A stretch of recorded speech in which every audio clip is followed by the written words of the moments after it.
À faux, le débat du soir, interactif.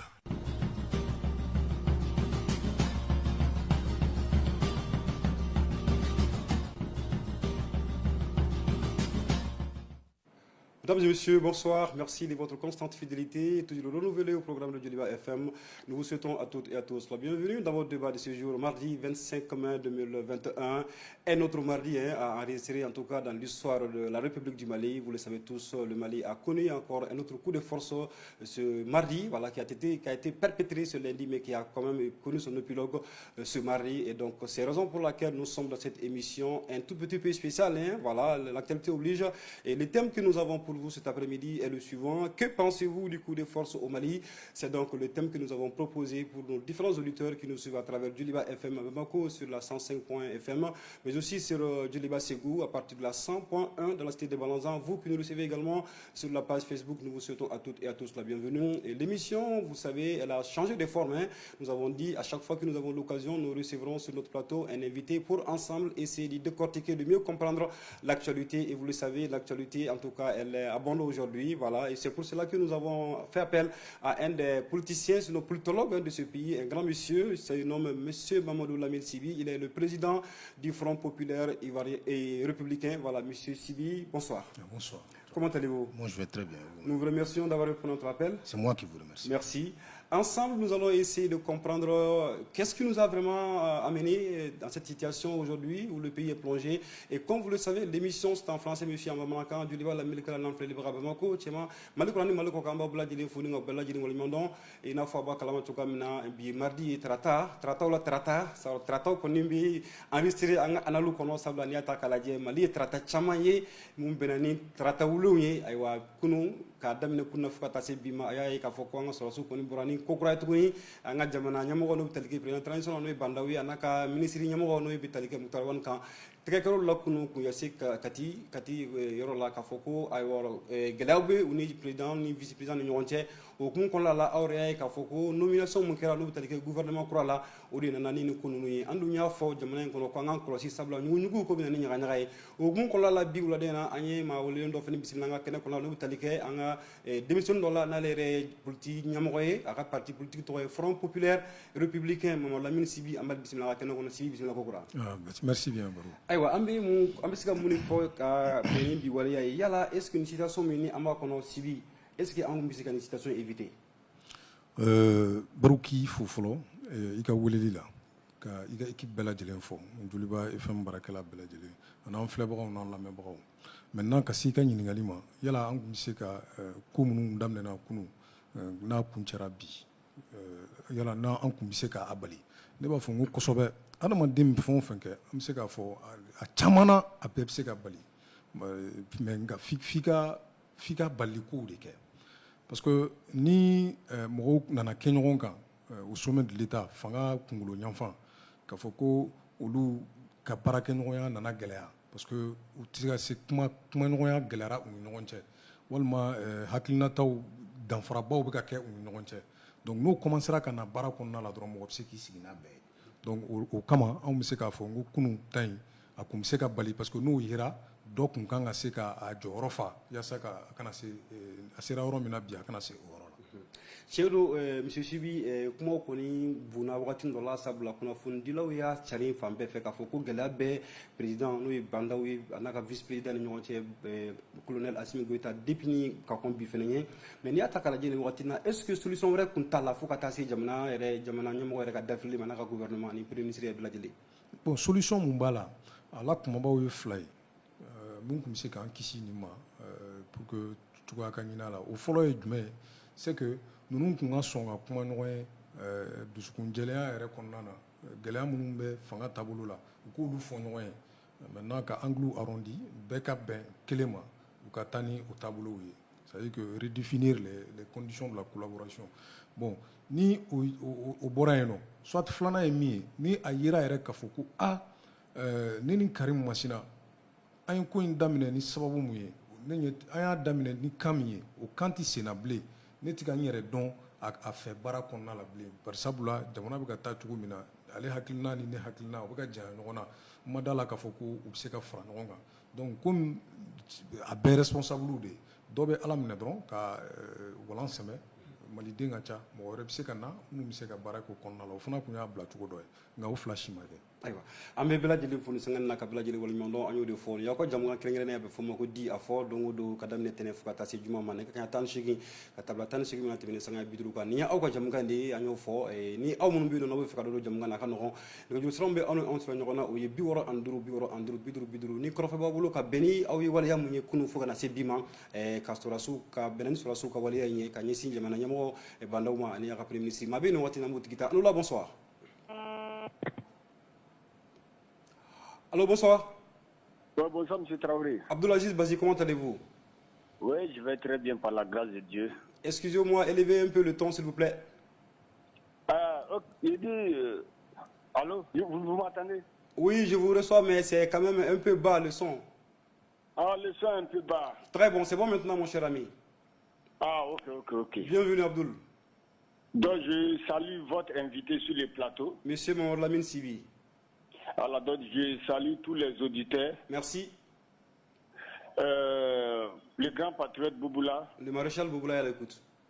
Mon ami Vieux Sidibi, ainsi que tous ceux qui travaillent à la radio Djoliba. Merci, mon cher ami Abdoul. Encore un nouveau coup d'État. Ah, est-ce que c'est un coup d'État? Je pense, M. Traoré. Peut-on l'appeler ainsi? Bon, ça n'a pas une autre définition. Hein. Ah, vous le pensez? D'accord. Moi, je pense qu'en réalité, ok, comme l'a dit votre invité, oui, on pouvait éviter cela. on pouvait éviter cela. Mais moi, je pense qu'en réalité, il faut le reconnaître. Oui. C'est plutôt Bandao qui a trahi ses militaires, là, M. Traoré. Ah bon? Oui, vous savez, depuis un certain temps, Bandao et puis ses militaires, là, oui, ne parlaient plus le même langage. Le même ça, langage. il faut le reconnaître. Bon, moi, quand vous prenez la formation du nouveau gouvernement, oui, et comment comprendre que les gens qui ont fait le coup d'État le 18 août, qui ont risqué leur vie, oui, ça il faut le reconnaître, c'est un risque en faisant un coup d'État. oui. Même jusqu'à présent, on peut les enfermer parce qu'ils n'ont pas encore été amnistiés. Donc ces gens-là, il faut reconnaître, on ne peut pas les écarter subitement. Comme ça? Voilà, parce que regardez la formation du nouveau gouvernement. Le ministre de la Défense, Sadio Kamara, oui, il est écarté, qui est l'un des cerveaux du coup d'État de 2018 et 2020. D'accord. Quand tu prends le ministre de la Défense, Oui. Modibo Kono aussi, qui est l'un des cerveaux du coup d'État de 2020. Modibo était en charge de la sécurité. En charge de la sécurité, bien sûr. C'est ça, oui. Il est écarté aussi. Dans le communiqué de Assimi Goïta aujourd'hui, Oui. Goïta dit que lui n'a pas été consulté par rapport à la formation du nouveau gouvernement. D'accord. Donc ce qui veut dire qu'en réalité, c'était une manière d'écarter ceux qui ont fait le putsch de 2020. Ok. Donc moi je pense qu'en réalité, il fallait réagir. Parce que s'ils avaient laissé passer cette affaire comme ça, il va y après Vous avez parlé des réactions. Est-ce qu'on ne peut pas réagir d'une autre manière qui n'est pas celle-là? Monsieur Traoré, moi je pense que c'est la seule réaction. Hein? C'est la seule réaction. Parce qu'en réalité, là, ces gens-là, les Goïtas, en réalité, ils sont dans l'illégalité depuis le 18 août. Hein? D'accord. Voilà, bon, s'ils laissaient passer cette affaire-là, moi je pense que c'était la seule option parce que. D'accord. Il me semble que Ouyal l'a dit après son arrivée de la France. Oui. Voilà. Donc en réalité, les gens qui ont fait le putsch, tu ne peux pas les écarter subitement, M. Traoré. Ça, c'est vraiment inacceptable. Donc vous n'avez pas été surpris en un mot de la tournure que les choses ont quand même prise, hein? Ah. Oui, Adi Abdoul. Allô? Oui. Oui, je dis, vous n'avez pas été surpris de la façon dont les choses ont quand même été... la façon dont Bandao a été éjecté de ce... Non, moi, M. Traoré, moi, je ne suis pas surpris. D'accord. Parce que depuis un certain temps, on assiste à des coups d'État VIP au Mali. D'accord. Voilà, donc je ne suis même pas surpris de ça. C'est très gentil. Merci à vous, M. Abdoulaziz Bazi. Ok, M. Traoré, je salue votre invité. Merci. Voilà, merci. Bien les choses à toute la population de Tchébani.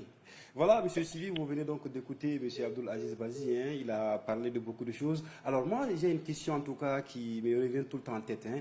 Ça a été dit, est-ce que vous pensez que on peut prêter un pouvoir? Parce qu'on sait très bien, ce sont les Assimi, comme il a si bien dit, qui ont quand même mené le coup d'État, ils ont risqué leur vie à un moment donné. Mais du fait qu'ils ont transféré, on va dire ça comme ça, un pouvoir, le pouvoir à une autorité, à un personnage civil, est-ce que réellement la chose pouvait continuer ainsi selon vous? Déjà, moi, je me réjouis qu'on ait un auditeur qui a quand même compris l'histoire. Effectivement, bon, écoutez, le président Dao, jusqu'à la date de septembre 2020, il était dans son champ. Lui-même, il a dit, je crois. Donc, c'est quelqu'un qui était à la retraite, qui n'était dans rien de tout ça. Il a été invité. On lui a proposé ce rôle-là et il l'a accepté. Mais qui est-ce qui lui a proposé ce rôle-là? Ce sont bien entendu ces militaires-là, le CNSP. Maintenant, quand tu acceptes une telle collaboration, une telle offre de jouer un tel rôle à un moment pareil, la première des choses, c'est la fidélité, c'est la reconnaissance. Et sinon, tu t'en vas tout simplement. Parce que la réalité du pouvoir, le vrai pouvoir, c'est entre les mains de ceux qui ont déposé le président Ibrahim Boubacar Keïta.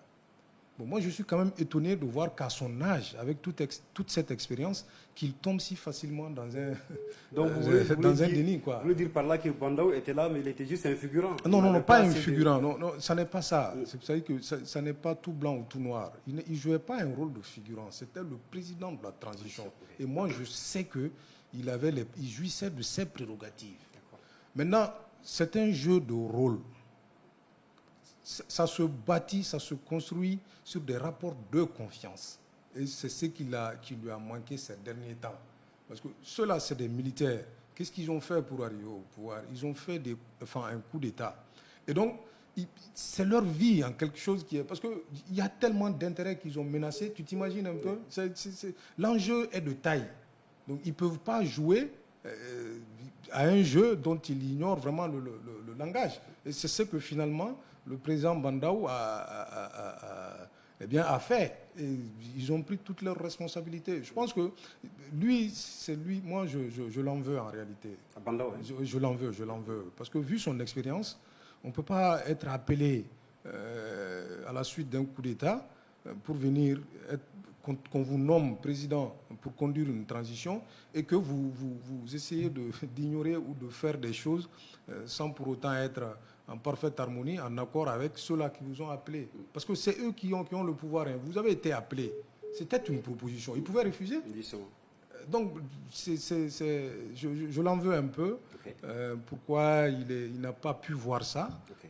Qui est-ce qui lui ont conseillé de... Bon, en tout cas... C'est vraiment malheureux, quoi. D'accord. C'est vraiment malheureux. C'est le mot qu'on va donc retenir de cette réponse-là. Quelqu'un déjà au bout du fil. Allô, là, bonsoir. Allô. Oui. Seydou, Oumar. Mon ne fali ne karamoko.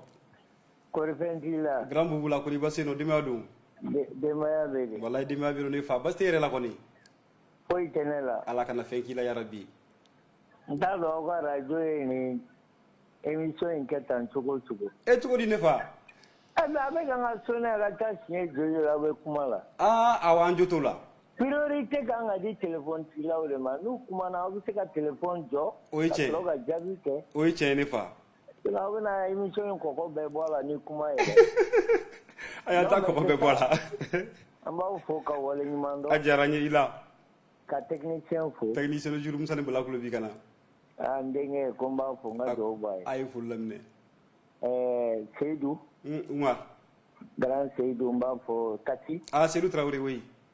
Mbafo ay fulam na tanti mari nge fama fo no buboy Allah ka boni mo ka bo ko bi kana ka gajaga fo katla min bora kuma lantere ke aziz fulam ne auditeur kena muso belaje ajara belaje de nago ni ne sen singema ne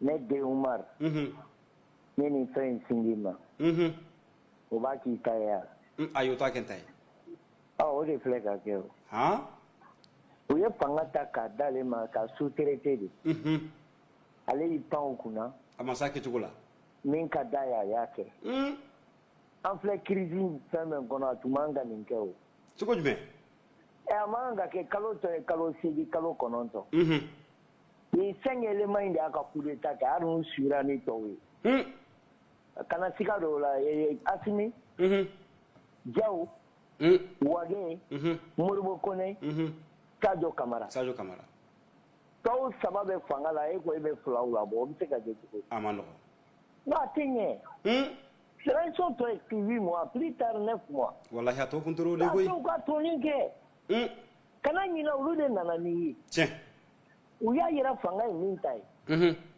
fanga singa la ni fanga ye min ta u tɛ kelen ye dɛ siga t'o la o donc nin ye erreur ba de erreur belebele gouvernement min sigi ni gouvernement ye 0 han non mago b'a la yɛrɛ hali gouvernement kɔrɔ in ka fisa ni dɔw ye kana fɔ n ɲɛna dɛ mais n kana mun f'i ye mɔgɔ caman b'a kɔnɔ olu man kan ka kɛ ministre ye gouvernement kura ye o kɔrɔ ko ala b'an fɛ kɛ ne delila ka nin f'i ye o n ko n'i pan kotigi kunna e panko 2 kɛ n'i ye muso ye to tobi la kana taa gabugu kɔnɔ dɛ n'i taara yen dɔrɔn kuma bɛ caya a b'a f'i ye a ma mɔ ou bien vraiment ne tɛ se k'a d'i ma i jɔ n'a bɛ tila u bɛ do k'i kun mais a tɛ dun min yɛrɛ kɔ i sigi o kɛrɛfɛ siga t'o la n'a b'a dun a b'a fɔ i tigɛ ko an ka dun o kɔni o lɛgɛsɛ voilà kotigi a yirala k'a fɔ minnu ta ye fanga ye an tun ma se ka nin crise nin bɛɛ tun ma se n k'i ma élection tɔ ye u y'a date yɛrɛ fɔ le 27 février ani février cɛ ça fait 8 mois 9 mois wallahi tilancɛ kɛra ka ban u tun k'u to a kɔnɔ mais e yɛrɛ fɛ grand bourg la quoi sɔrɔsiw ka nin coup in a bɛ se ka kɛ kɔlɔlɔ jumɛn ka se jamana yɛrɛ ma i ka sigi n'a kɔlɔlɔ e ma président Macron mankan mɛn bi a ye mun fɔ tuguni e ma mankan mɛn hali a ma mɛn awɔ a ye kuma fɔ minɛ n bɔra k'a lamɛn sosoni ka se yan nɔ a ko le coup d'état tɛ se ka kɛ dans un coup d'état han k'a tɛ ɲɛ k'a tɛ ɲɛ a ye conseil de sécurité yɛrɛ wele d'urgence la k'u ka réunir donc u bɛna sanction de ta k'u bɛna sanction ciblée de ta u kama ko sanction ciblée dɛ o y'o de fɔ non a ka gɛlɛn parce que peut-être u hakili taara Tchad ta de la Tchad ni ta tɛ kelen ye ayi Tchad ka mɔgɔw bɛ front kan de donc n'u nana u sanctionner u b'u ka mɔgɔw bɛɛ sama ka na a bɛna kɛ problème ye bon an n'u ta tɛ c'est-à-dire n'i bɛ ni kun tɛ quoi Asimi y'a fɔ k'a ye ko bɛɛ k'a min sara la n'u m'a dɔn ko in ye tiɲɛ de ale en tant que chef militaire parce que ale de bɛ kan ka sécurité gérer n'a b'a ka mɔgɔ 2 bɔ kɔnɔ a ka f'u ye a t'a kalama a ka bɛ wari démissionner wari a t'a kalama a b'a reconduire a t'a kalama a bɛ gouvernement sigi a t'a kalama k'u y'a mɛn télé la komi an bɛɛ y'a mɛn cogo min mais Bugula du fait que Asimi ka bɔ bi k'a fɔ ko Mokhtar Wane ka reconduction k'ale ma b'o kalama est ce que o tɛ erreur ba fana ale bolo ka bɔ nin waati in na k'o fɔ munna ma kɛ ka combiner ko ka mun kɛ ka Mokhtar Wane ka reconduction a m'a fɔ k'ale t'o kalama wa a y'a fɔ mais munna ale ma o fɔ ka combiner a t'a fɔ parce que a tun ɲɛ bɛ ko in natɔ la o awɔ ayiwa dununfɔ min bɛ n'a forobabulon kɔnɔ a m'o bɔ hadamadenw ye u k'u ja koko la k'a natɔ lajɛ a bɛ se yen o a bɛ se yen siga t'o la awɔ u ye jan de nati u nana bi a kɔnɔ quoi ayiwa donc n b'i fo a diyara n ye grand boubou la k'i ka invité fo a tulo b'i ka na ala ka émission nata ɲɛ yarabi yama voilà foli don la ala ka foli man cɛ n bɛ vieux Sidibe fana fo vieux Sidibe foli laminɛ voilà monsieur Sibi ni mun ye maréchal grand boubou la ye an yɛrɛ kanuɲɔgɔnba dɔ i bɔra k'a ka laseliw min sisan nɔ a ka kɔrɔfɔ kɔnɔna la e ye jumɛn de faamuya a ko ala bon a ye min fɔ ani a ka kuma ni d'abord ka foli lasegin a fana ma i n'a fɔ auditeur fɔlɔ ma fɔlɔ min kumana a n'u ka kumaw man jan ɲɔgɔn na a bɛɛ taabolo kelen de c'est à dire que i bɛ hakɛ to an min ma dɔ ta fɔlɔ kosɛbɛ o bɛ bɛn allo Waloula bonsoir Assalamu alaikum wa rahmatullahi wa barakatuh. Wa alaikum assalam wa rahmatullahi ta'ala wa barakatuh denbaya dun Alhamdulillah.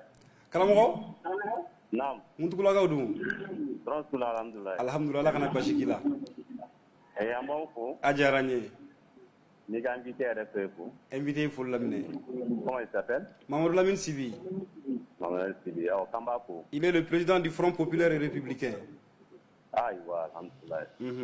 Enchanté inchallah. ok Ne bɛ mun fɔ. o ye toujours an kun bɛ ka dimi kɔrɔ ko mun na u bɛ k'o ko de bila sisan. Aw tun bɛ ka dimi jɔn kɔrɔ? An kun bɛ ka dimi minnu ye fanga renversé. Mun ye fanga dafiri i bɛ ka fanga? An t'a fɔ coup de main sa. Comme coup d'état c'est un peu trop dit. Coup de main? Coup de main ni coup d'état fɛ tɛ kelen ye dɛ karamɔgɔ. Walima coup de pouce. Ayiwa n y'a faamuya cogoya min na an ka taa n'o baara ye. Donc kuma la surunya parce que mun na an bɛ nin terme fɔ parce que comme peuple de wulila olu de nana sisan. O kɛra. Ka peuple tɔ dɛmɛ k'a ko tɔ salon ka bɔ yen. K'a parachever. Voilà, donc le président aussi a déclaré sa démission aussi. O kɛra. Donc olu forme juridiquement donc avec coup d'état forme bɔ yen quoi. Baasi tɛ. Voilà, donc o la kuma la surunya ne bɛ fɛ ka mun fɔ. Moutar Wane. Fadaw. Ninnu kun fɛrɛlen don ka Faransi de sago kɛ. Sadio Kamara ani Modibo. Olu n'a ɲɔgɔnnaw. Olu ye anti-français ye. O dalu b'i bolo wa? Mais n ko ne ninnu ka fɛn ninnu fɛn e kan ka ne dɔn ne ye mɔgɔ min moi si moi je dis quelque chose je veux pas rencontrer ça de cause. Ayiwa baasi tɛ. Ninnu fanba fɛn fɛn filɛ ninnu ka kalan kɛ Russie la de. Bon fɛn ye Russie ta k'a lajɛ Russie ka politique taabolo ani Faransi ka politique taabolo c'est chien et chat. Bon mɔgɔ min ye kalan kɛ Russie. Donc n'a a y'a ka kalan su a ɲɛ ma k'a y'a éducation sɔrɔ. Il peut pas il déteste la politique française en un mot. Ok. Parce que Faransi ye mɔgɔ mun ye ne y'o fɔ aw ye a mɛnna mɔgɔ min bɛ Faransi dɔn Faransi b'i faga ka bɔ i la de. Donc o la sisan an bɛ segin k'u soutenir tuguni. An b'a fɔ encore vive l'armée malienne. Ayiwa. Donc u ka continuer ka taga ni a ye jamana in ka bɔ faden sagoya la n balimakɛ. Walayi kuma dɔ ne bɛ n sigi so kɔnɔ je pleure. Alahu akibar. Hali jamana in kulon bilama a bɛɛ lajɛlen fakunna. Mais e m'an ka balontan ko mɛn wa? O mun ye kulonkɛ ye. E bɛ jamana structure jumɛn ta? E bɛ jamana domaine jumɛn ta qui n'est pas pourri? Gâté tɛ dɛ qui n'est pas pourri. Baasi tɛ. Donc o la an bɛ mun f'u ɲɛna u k'u jija u ka jɔ. Le peuple est derrière eux. Bon, on est prêt à leur soutenir. Baasi tɛ. Donc wa an b'a f'u ɲɛna CEDEAO mɔgɔw nali min kɛra ta u kelen ni CEDEAO kana sigi. U ka M5 mɔgɔw fara u kan u bɛ siran M5 mɔgɔw élément ninnu de ɲɛ. Donc jaa n y'a dɔn k'a fɔ ko communauté internationale ni CEDEAO ni Faransi ja u ɲɛ b'an na koyi. Tiɲɛ. Mais an sɛ de faga yan nɔ u tɛ kala d'u ɲɛna k'a bɛn n'a ye. Mais depuis nin kɛra kunun i y'u ka sanctions ye ka bɔ ka kuma caman fɔ mais est ce que fɛn minnu bɛ taa an ka jamana kɔnɔ yan nɔ n'o ye k'an ka duguw ci k'an ka kanw ci k'an ka sɔrɔsiw faga yala est ce que olu tɛ ko ye wa k'olu kan ka condamner wa? A kan ka kɛ. Donc hakilima bɛɛ kan k'a dɔn k'a fɔ CEDEAO ye Faransi de ka baara la mais hakilima i bɛ ko kɛ avec la sagesse. Sinon moi personnellement n'o y'a sɔrɔ k'a fɔ ni kodɔn yɛrɛ tɛ dɛ CEDEAO mɔgɔw yɛrɛ maliyɛnw kun kan k'u empêcher u ka na yan de parce que u b'a yira k'a fɔ olu ka sira tɛ an ka degun na u b'u yɛrɛ président ɲɔgɔnw de dépendant. Baasi tɛ o fana ye débat wɛrɛ ye. Bon o la donc tout bref donc n b'a f'u ɲɛna u ka jɔ donc u ye nin mun kɛ ka nin bɔ yen tan u ka essayer ka M5 mɔgɔ éléments de bila u ka poste la tan ni mɔgɔ min bɛ yen nɔ. Précisément n b'a f'u ɲɛna u ka premier ministre kɛ anti-français ye. Wallahi n'u ma premier ministre anti-français wallahi kuma wallahi je pars en constat de cause mun bɛ ninnu kɔnɔ dɛ u ye mun ɲɔgɔn kɛ Aya Sanogo n'a ka mɔgɔw la dɛ wallahi u b'o ɲɔgɔnna k'u la. Ayiwa ala ka hakili ɲuman d'a ma karamɔgɔ an b'i fo. An y'a mɛn k'a fɔ k'a ni Makɔrɔ ye ɲɔgɔn ye lahala dɔw la je ne sais pas si c'est vrai ou pas k'a ni Sumaworo Bugui Mayiga Saraka ni Dramé fɛnɛ taara n'o ye Cɛbele Dramé olu bɛ taga mun n'a ye. Baasi tɛ karamɔgɔ wagati dafara an b'i fo. Voilà donc waati dafara an b'aw fo. Ala ka wagati wɛrɛ jira an na. Jamana ala ka basi. Allahumma amin. Donc an ala fɛ an ka dugawu b'u ye hali bi ala ka n'aw dɛmɛ. Ala ka sabati. Jamana ala ka basi ala ka bɔda d'a ma. An b'a fɔ mɔgɔw ye ka kuma kun cɛ ko ala ɲin donna ko la k'an ka jɛ ka dugawu kɛ. Baasi tɛ. Ɲinɛ sunkalo donna tarata a bɔra tarata wa a bɛ tarata donw jate minɛ kan. Ala ka jɛ. Ka taa bila fo kalo 6 la n b'o fɔ a ye a ye tarata donw jate minɛ ani tarata su. Baasi tɛ. Ala bɛ koba caman k'a kɔnɔ. Ala ka sabati. Merci karamɔgɔ Mutukula an b'a fo ka waleɲuman ngono le sangane na te fulibna monsieur Sibi al sambe contena nga krofo ye iriya ja ka jatemina auditeur be ne ga jur ko ay wa an radio film de blo fin kuma so la yala saka sika kuma no bela jili franfasia ka di mo ma chuga mina e kana mo fene bura ki da do ala aliko ko ni ambe fe ni ko in akera abena ajara benama kuma ko la mais na me fe ko ka ta siragnement kan fo an kana ni premier ministre mbe ke premier ministre anti français est-ce que vous avez un tay ka kuma kono kuma sahalen do dama do bora kono nga fili do bora ka kuma kono mu la clé yani parce que ali horon ya yɛrɛ la ni fili ni fili inyana adun sebe i b'a dɔn ka fɔ fili do ka kan i ka la clé quoi o b'ale lafiya o b'an lamɛnbagaw fana lafiya ka fɔ ko Cɛbilen Dramé ni bandaw taara ɲɔgɔn fɛ Faransi a ma kɛ ten dɛ Cɛbilen Dramé taara a jɛɲɔgɔn dɔ de ka sangafo la Faransi Benzema de do u bɛnna ni ɲɔgɔn ye u ma hali ɲɔgɔn ye ani délégation in si ma ɲɔgɔn ye parce que n b'o dɔn ne ni Cɛbilen Dramé yɛrɛ kumana téléphone na a don o y'a sɔrɔ hali ma nin kuma ninnu mɛn fɔlɔ donc n b'a dɔn k'a fɔ ko a taara ci minnu na ne b'a dɔn après de ne yɛrɛ y'a ye réseaux sociaux kan komi a fana bɛ yen bon kuma caman fɔ olu tɛ tiɲɛ a ye Bube ta fɔ n t'o kalama n tɛ se ka n da don o la mais Cɛbilen ta kɔni Cɛbilen ma taa Faransi nin na Cɛbilen taara sangafo de la Faransi maintenant n'o o bɔra yen nɔ k'a fɔ ko ka premier ministre bon anti français pro français bon tu sais malidenw kan ka ko dɔ faamu diɲɛ kɔnɔ diɲɛ sigi kan do nafaw lakanali de bɛɛ n'i ka nafa quoi anw y'o sɔrɔ diɲɛ kɔnɔ bilahi anw bɛ taa k'u to yen jamanaw tɛ fosi ɲinina k'u ka jamana kɔnɔdenw balo k'u furakɛ ka sirabaw jɔ k'u lakana jamana bɛɛ ka baara de y'o ye bɛɛ ka état malien ka mission y'o de ye américain ka état ka gouvernement ka mission y'o de ye faransi gouvernement ka mission y'o de ye russiw ka gouvernement ka mission y'o de ye maintenant ni mun dɛsɛra o la sisan i k'a ɲɛɲini i bɛ s'a la cogo min na je crois an k'o ɲininkali fɔlɔ ninnu kɛ fɔlɔ mun de la anw dɛsɛlen don ka s'an yɛrɛ kɔrɔ k'an ka lakana an yɛrɛ ka ta o n'a ɲɔgɔnna caman o ye mɔgɔ kow de ye mɔgɔ minnu ni faso in kanu bɛ mɔgɔ minnu na olu de sumayara jamana in kɔnɔ n t'a fɔ k'a banna dɛ ne yɛrɛ ni cɛmanw ni musomanw bɛ ɲɔgɔn kan su ani tile u b'u ka faso kanu dɔn nka u bolo tɛ jamana in baaraw la olu ka ca donc Mali problème ye min ye c'est que Mali allo la bonsoir Salam alaikum. Wa alaikum salam Drissa Coulibaly an b'i fo denbaya don baasi tɛ nɔgɔni ne yɛrɛ ye radio ne tɛmɛ radio yɛrɛ la mun de kun tɛmɛ ne radio munumunu ne yɛrɛ lɔn ko émission tɛ e cogo di tan i komi tubabu kan fɔ cayalen don tubabu kan fɔ cayalen don t'aw fɛ la koyi ayiwa bisimila an bɛ bamanankan na an b'i fo a diyara n ye ka invité fo invité foli laminɛ Traoré ko yanni k'i pan radio faga fɔlɔ Drissa n'a tigi ma ni basi ye awɔ yanni k'i pan sɔnni k'i pan i b'i kɔtɔrɔma bɔ kosɛbɛ o ye tiɲɛ o la i bɛ taa yɔrɔ jan siga t'o la donc n'i m'i kɔtɔrɔma bɔ cɛ n'i y'i pan i bɛ taa jigin i yɛrɛ ka dingɛ sen i bɛ taa jigin a kɔnɔ dɛ siga t'o la bandaw b'o la parce que a ma kow ɲɛɲini ka don kow kɔnɔ n'a fɔra a yɛrɛ den filanw u taara ta ka na bila fanga kunna a yɛrɛ tɛ fanga min si dɔn donc u yala jiri sanfɛ ka yiri in ju tigɛ ni cɛkɔrɔba ye ko bandaw k'an b'a yɛrɛ fo mais est ce que e yɛrɛ fɛ bandaw de ma k'a yɛrɛ ma jugu ye n'a ma fo ten tɔ n jɔn bandaw i ko sɔrɔsiw yala yɛlɛ yiri sanfɛ u yala yɛlɛ yiri sanfɛ ka tila ka tigɛ n'a ye ka tila ka tigɛ n'a ye mais ne ko n ko est ce que ko tacogo la bandaw yɛrɛ de ma a yɛrɛ se nin ma wa a yɛrɛ nɔ tɛ dɛ a yɛrɛ nɔ tɛ ayi mais Assimi tun ye mun fɔ n'a kun y'o la wala est ce que an tun bɛ se nin yɔrɔ in na wa non Assimi parce que u taara kow de yira la k'a kana ko nafolo bɛ yen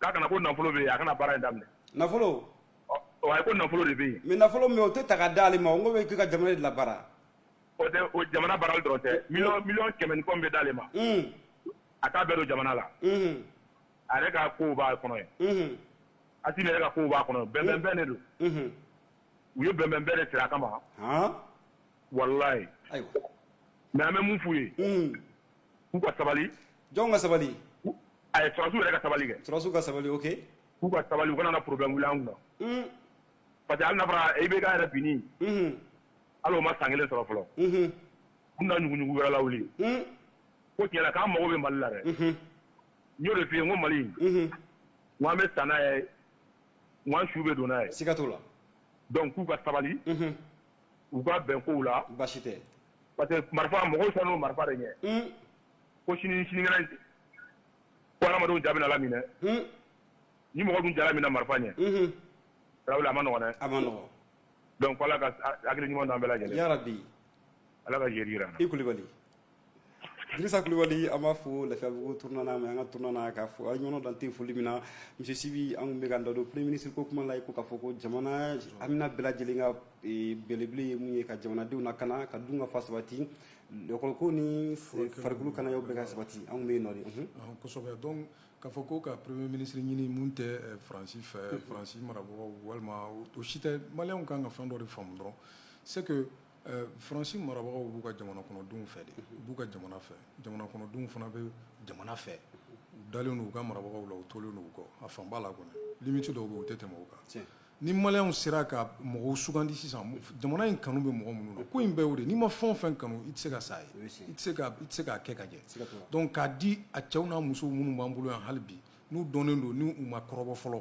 mɔgɔ ma se k'u kɔrɔbɔ maliko la mali ka kalifa olu la n'a kalifala olu ma filanan ye jumɛn c'est que malidenw yɛrɛ fana kan k'u bolo bɔ maliko la ko parce que an y'a ta dɔrɔn k'a di karisa ma u ka sɔn u yɛrɛ fana ka kɛ u faso fɛ wa u ka da o ɲɛmɔgɔ ninnu na olu yɛrɛ ye ɲɛmɔgɔ minnu sugandi u ka ladiriya n'u ka tilennenya n'u ka faso kanu kama ka tugu olu kɔ k'u bolo di ɲɔgɔn ma k'olu lamɛn n'an sera k'o kɛ bi ye mun ye tarata n'an y'o kɛ sini araba ne bɛ kuma kelen f'i ɲɛna araba nata o y'a sɔrɔ an ye sira minɛ jamana in ye sira minɛ tu t'a la ta t'a la donc mɔgɔ ko de bɛ jamana in na faso kanudenw de an mago bɛ olu de la ka jamana in kalifaw la a dɔnniya b'u la a hakilisigi b'u la a dusukolo b'u la a faso kanu b'u la n'an y'o mɔgɔw sɔrɔ malidenw ni olu ka se ka da ɲɔgɔn na ka tugu u kɔ mɔgɔ si tɛ se jamana in na. parce que maa bɛ yen nɔ an b'o tigi ta allo la bonsoir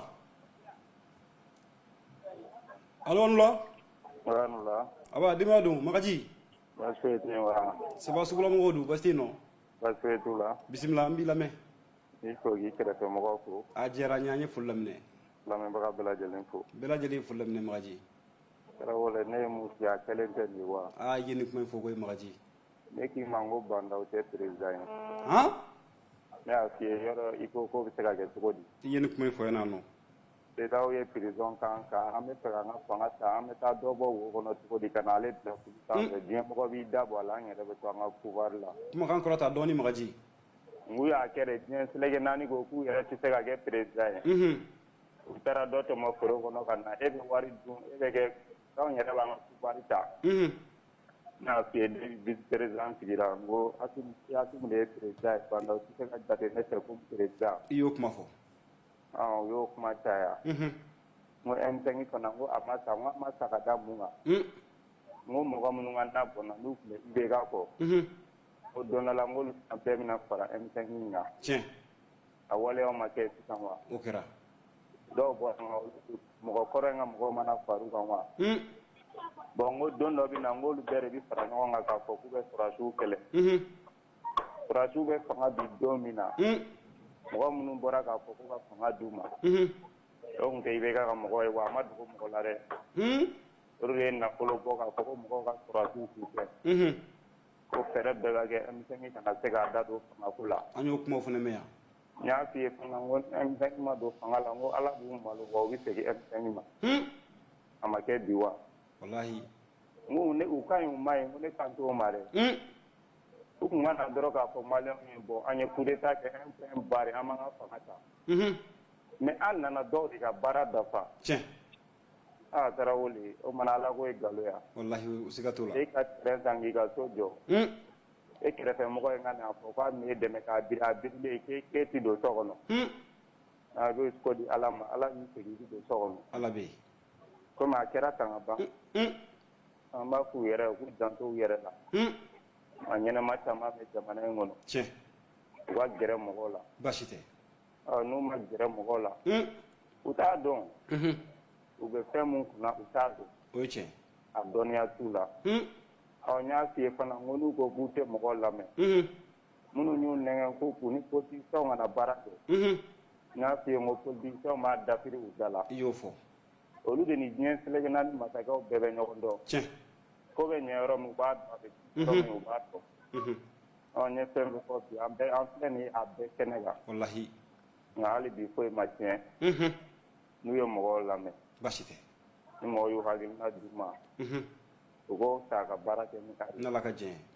n'i ye jateminɛ kɛ bandaw ye kɛlɛ de tigɛ o parce que munna a ye kɛlɛ tigɛ e tɛ président ye mais vice président défense sécurité nin bɛɛ tɛ mɔgɔ kelen ye e de se ka vice président sigi k'o bɛ kɛ kɛlɛ ko ɲɛma cogo di o ma e ka président poste a bɛna mun baara de kɛ i faso ye n'a kɛra ta e b'a fɔ k'i b'olu bɔ fanga na mais ni Asimu ni tɔw y'u sigi k'olu bɔtɔla lajɛ olu bɛna mun fɔ tiɲɛ n'i y'a ye président ye anw bɔ ala ka ninnu to a la c'est que olu de ye fɛn fɔ anw na siga t'o la u yɛrɛ dama bɛna ci ɲɔgɔn na u wulila ka u yɛrɛ kisi o de o de nana ni ayiwa ala ka wula yɛrɛ amina yarabi jamaw a bɛ mun fɔ communauté internationale a bɛ taa a bɛɛ nkalon walahi a bɛɛ nkalon ni anw maliyɛnw bɛnna mun kan u ka bɔ sini n'u ni maliyɛnw bɛnna mun kan o de bɛ fɔ olu ye wa olu bɛ tɔw ma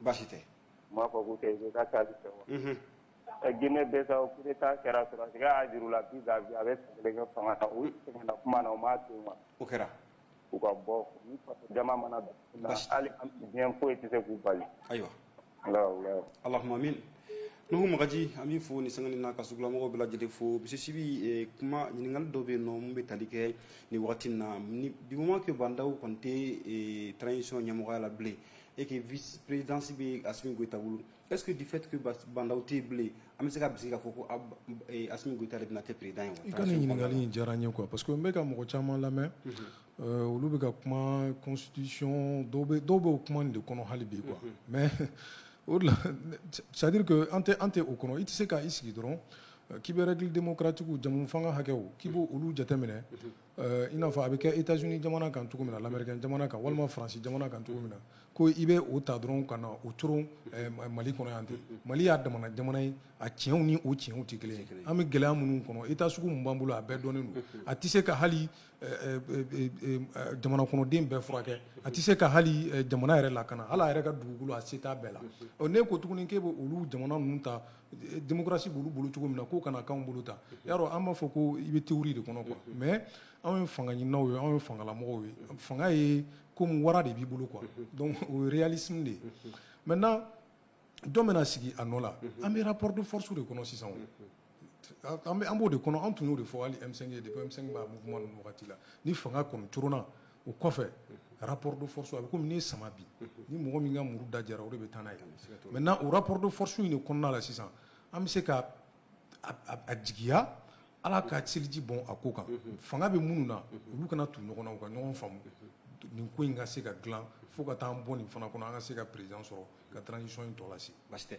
maa bɛ yɔrɔ nin sangani na allo la bonsoir allo Traoré Adama Traoré denbaya dun baasi foyi tɛ alhamdulillah bisimila an bɛ Sibi fo Sibi ye foli laminɛ k'a ni ce a ka déplacement na ok merci Traoré nin yan u y'a kɛ cogo min na a tɛ kɛ ka tɛmɛ nin kan awɔ kɛ cogo jumɛn n'i sɔmina ɲɛnamini na i b'i sigi e b'a dɔn Amadu Aya min y'o ka ko goya ne ye u tun b'a fɛ ka ɲɛsini min kɛ ninnu na dɛ n bɛna rappel la dɔɔni i hakili tɛ Simion Keyita la polisikɛ in jumɛn Simion Keyita o ye mun tun bɛ jɔ MC fanfɛla la ayi o tɛ o ye Sisoko ye o Simion Keyita polisiw ka Sénégal min ninnu n'a y'a ye coup d'état kɛ ɲɔgɔn fɛ oui je me rappelle hakili b'a la c'est ça oui ka jɔnw na to fanga na o m'olu minɛ ka don kaso la a y'a min sigi ka kɛ tabadaga min ye a m'a bangi da don a la aya bon sisan n'a fɔra ko ka Moribo ni Kamara bɔ a la janfa bɛ ɲɛ yan an ka taa jɛ ka taa saga minɛ yɔrɔ dɔ la ko an bɛ taa feere an mɔgɔ 5 wari di yɔrɔ la wari dira mɔgɔ 3 ma o ma di mɔgɔ 2 ɲɛna est ce que an 3 bɛ da an 5 bɛ da ɲɔgɔn na ayi an tɛ se ka da ɲɔgɔn na cogo si la surtout c'est tellement stratégique garde nationale mɔgɔ 2 de bɔra a la o kɛra garde nationale bɛna mun kɛ o tɛ brevet ko ni fɛn daminɛlen Zena tun tɛna kɛ brevet ni beremaron ye wallahi o de kɛra ne yɛrɛ sirankun ye olu bɛ se ka jɛn n'o ye cogo di nin ye duwawuba de mɔgɔw ye saraka minnu bɔ dɛ ani an ye duwawu min kɛ sunkalo la wallahi a minɛna est-ce que sinon berekokɛla tun mana na daminɛ yan ka taa c'était ciblé pour diviser pour régner u y'o min bali o de diyara ne ye bɛ se ka taa mɔgɔ 5 bɛ jɛ ka taa ko kɛ et puis u ye mɔgɔ min ladon parce que Dukure n t'a dɔn mais ko n'i ma fili ko Dukure ko ye armée de l'air mɔgɔ ye k'a kuma armée de l'air la n y'o kuma fɛnɛ mɛn Dukure bɛ ka armée de l'air la o bɛna mun de fɔ sisan komi Wage ni kɔfɛ mɔgɔw ka di pa e b'a dɔn maliyɛn caman sigalen don Wage la ko relation b'ale la kɔfɛ k'ani ale ni Faransi ka di n'o nana don mɔgɔw kunna u b'a fɔ ko Faransi de y'a labɛn bon o la Faransi ni armée de l'air mɔgɔw tɛgɛ bɛ ɲɔgɔn bolo u t'a fɛ ka brevet ye Assimi ni u b'a labɛn sisan o la u bɛ beremaro ninnu bɔ ko la n'o ye garde nationale mɔgɔ ye olu yɛrɛ dama tɛna mugu ci ɲɔgɔn na yan donc e yɛrɛ fɛ nin kun ye janfa de kɔlɔn sentɔla ye ka bila kɛ nin kun ye janfa kɔlɔn sentɔ de ye u yɛrɛ fagali muru dɛ k'a dilan k'a du k'u yɛrɛ bila ka taa muru lime u yɛrɛ a bɛ tila ka kɛ k'u yɛrɛ faga u ye min kɛ u ye yeli kɛ yɛrɛ de ni yɛrɛ de ɲɛna ayiwa basi tɛ mɔgɔ minnu ma amnistie fɔlɔ dɔw bɛ dugu kɔnɔ olu mana wuli cogo o cogo u bɛ taa min ninnu minɛ k'u datugu yan u don a y'a minɛ n'a ka da olu bɛ se ka jɛ n'o ye jɔn bɛ sɔn k'i faga muru natɔ ye k'i bɛ tila k'o ta k'o entretien ka ɲɛ i b'o ta ka dingɛ sen k'o bila a kɔnɔ de n siga t'o la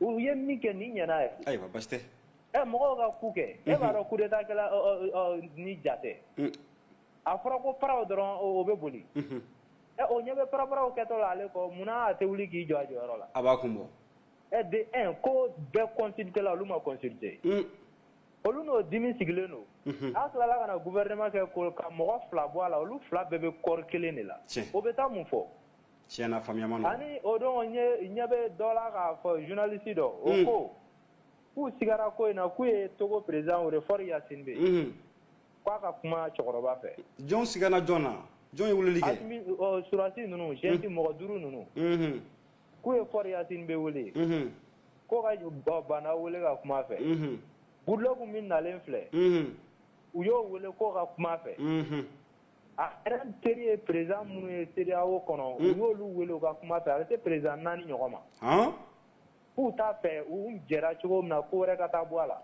Assimi Goïta ka communiqué la a y'o kuma fɔ a kɔnɔna la bon o taara kɛ ten olu k'e wele ka kuma e fɛ e ma sɔn e hakilina ye jumɛn ye sisan o yɛrɛ y'a bɛ ɲɔgɔn fɛ e ma se ka sɔn olu ta ma ni fanga dira mɔgɔ wɛrɛ ma u bɛna kɛ cogo di olu fana ɲɛ b'u ka sini ɲɛsigi de la jɔn bɛ saya fɛ basi tɛ u ye nin min kɛ nin ɲɛna yɛrɛ de n'aw jɛra ka ko kɛ fo ka taa bɔgɔ k'aw tulo kɔnɔ aw kana sɔn mɔgɔ ka don aw ni ɲɔgɔn cɛ k'aw fara ka ɲɔgɔn janfa aw kana se tiɲɛ kan basi tɛ n'u bɛ fɛn na u bɛ taa surtout mana u ko ko politique mɔgɔ ma nin kɛ zen na o nin ye surasiw yɛrɛ dama ye ayiwa Bana o ye surasi ba ye o ye fɛn ye o ni Mutari Wari taara sogolon k'a kɛ liste yɛrɛ ninnu ka mɔgɔw yɛrɛ t'a la ka dabiri fɛn na ko dɔw bɛ an kana na a fɛn sa a b'u consulter de charte sigira cogo min na consultation de bɛ kɛ ani ninnu bɛ domaine min kɔnɔ Yasimi ka domaine de sécurité ale de bɛ sécurité kunna a kan ka danaya mɔgɔ de sigi sécurité kunna n'o ye ministère de la sécurité ani ministère de la défense o b'ale ka compétence de wa tiɲɛ a mɔgɔ wɛrɛ bɛ se ka taa bila ye cogo di ale dalen tɛ mɔgɔ k'a sɔrɔ a tɛ fɛn min kalama yɛrɛ fɛnɛ c'est pas normal kuma dɔw la an kana fɛ min ninnu b'a fɔ ko coup d'état olu ka dɔ k'u ta la Charles de Gaulle ye coup d'état kɛ Faransi u ka t'u renseigner o la ni de Gaulle ka appel tun tɛ BBC ka Faransi filɛ min na Faransi kuma yɛrɛ sɔrɔ Marshal Pétain kun ma dɛsɛ Allemand na mais de Gaulle de ma boli ka taa fɛn na wa ka taa appel kɛ wa ni mɔgɔ bolila ka taa dɛmɛ wa u k'a to yen n'u b'an dɛmɛ u k'an dɛmɛ n'u t'an dɛmɛ ne b'a fɔ Assimi ninnu ye samiyɛ dontɔ filɛ u ka taa si ɲuman ɲini kaba si o min balo ka teli ani engrais k'a di sɛnɛkɛlaw ma Buguni maraw ni Segu maraw kɔnɔ ani Bamakɔ yan an bɛɛ ka sɛnɛ kɛ an ka kaba dun yan n'u ka malo tɛ sɔrɔ an b'an ka kaba dun yan. Adama an b'i fo i Tarawele Ala ka dɔ wɛrɛ yira a la voilà wagati tɔ man jan bilen monsieur Sibi an bɛna ɲininkali min tɛmɛ o de bɛ tali kɛ n'a ma ɲɛ k'a fɔ ko nin waleya in kɔni kɛra ka ban yala e yɛrɛ ɲɛ bɛ ko natɔ la cogoya jumɛn tuguni ka bɛn ni ko yɛrɛ ye ko natɔ o lakali k'a fɔ mun bɛna la kɛ sini o bɛ gɛlɛya nin situation façon parce que an ɲɛ bɛ kɔfɛmɔgɔw fana la an dɛmɛbagaw CEDEAO n'a ɲɔgɔnnaw olu fana bɛ labɛnw ni fɛnw na mais ko in fanba a fanba bɛ an yɛrɛ de bolo yan jɔnw sɔrɔsi minnu ni fanga b'u bolo bi parce que tiɲɛ yɛrɛ la fanga b'olu de bolo mugusow b'olu de bolo wa État ka so bɛɛ bɛ olu de bolo bi maintenant olu de b'a ɲini sisan ko dɔw kɛra ko in na bi hali bi Ala ka o ko kɛ ɲɛtaga ye c'est à dire que a bɛ komi u bɛɛ da bɛ file kelen da la an ka sɔrɔsiw bon o ye hɛrɛ ye u ka continuer u fɛ fɔlɔ maintenant après kumaɲɔgɔnya ka se k'a ban u ka priorité di dialogue ma ni mɔgɔw nana ne kɔni b'a dɔn n'u ye cogo min na i bɛ se ka jogo bɛɛ fɔ nin sɔrɔsi ninnu na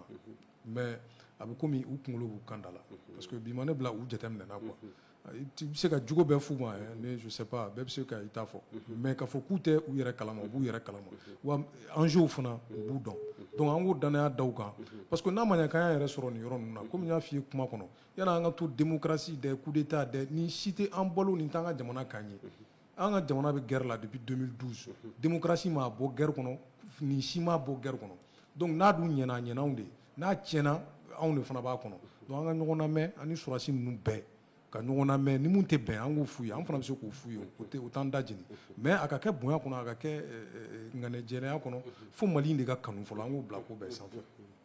D'accord, an bɛ bɛɛ lajɛlen fo ni sanga n'a ka bɛɛ lajɛlen ko ɲɔgɔn dɔn i ma fili maa bɛ yen nɔ nka wagati kɔni koronnen don kojugu allo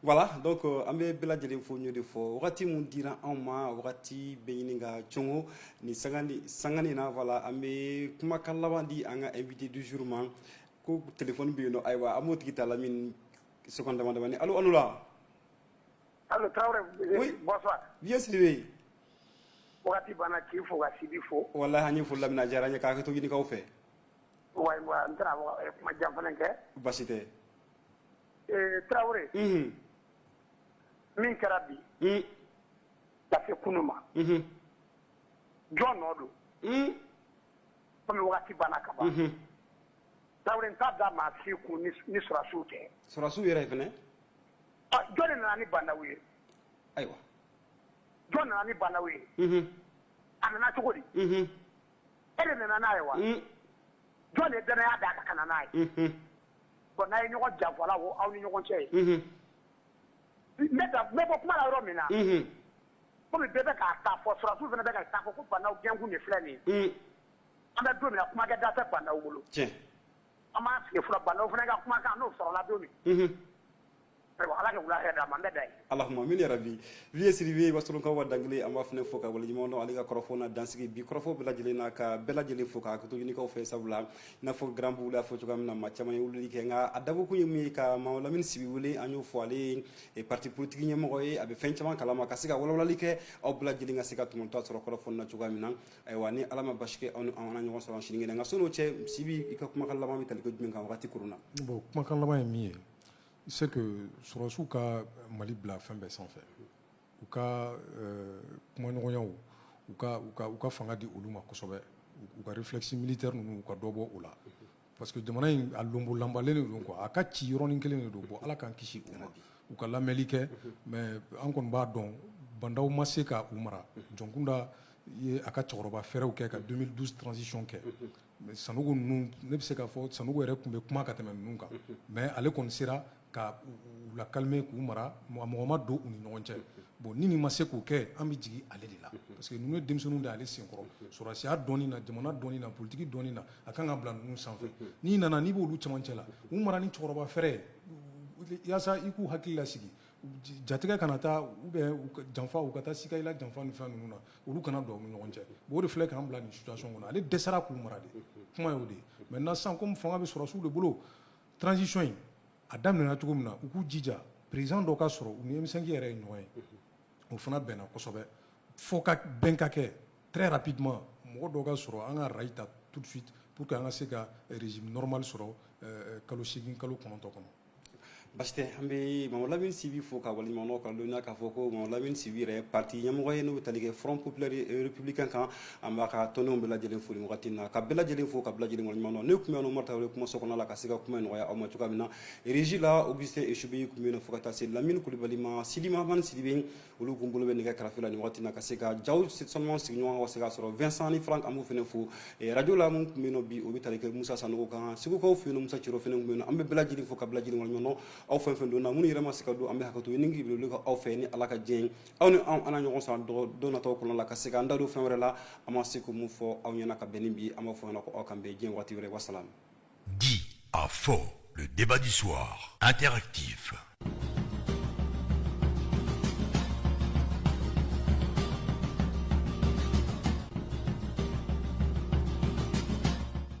Dit à faux, le débat du soir, interactif.